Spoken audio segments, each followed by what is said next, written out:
Samarecho kapijo gaba rap nam ni tumpan pabaja kong pe nang kadia pen nang kanjin so pen pini nang kahacheri Happy Christmas, Happy Christmas. Kedoa narana pan. Happy Christmas, Happy Christmas. Adati na khayan na pan.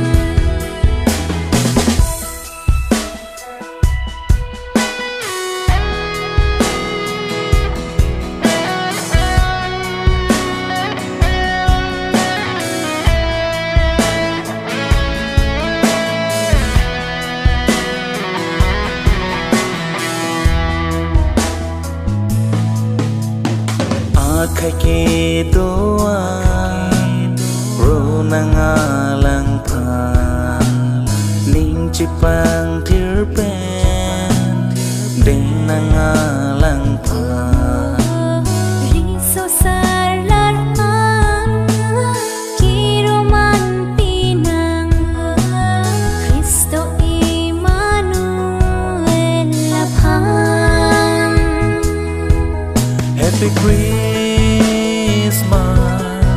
Happy Christmas. Kedoa narana pan. Happy Christmas, Happy Christmas. Adati na khayan na pan.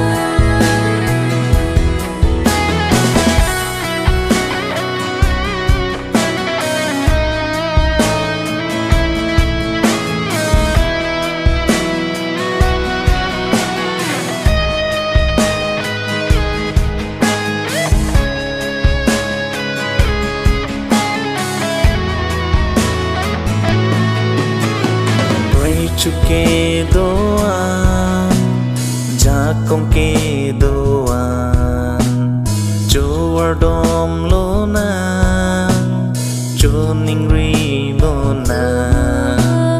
Hir jume long na, chithe cho deng na, jut un eni ngarong apang. Happy Christmas,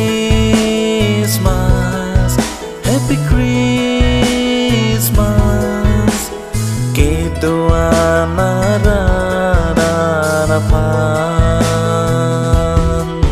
Happy Christmas, Happy Christmas.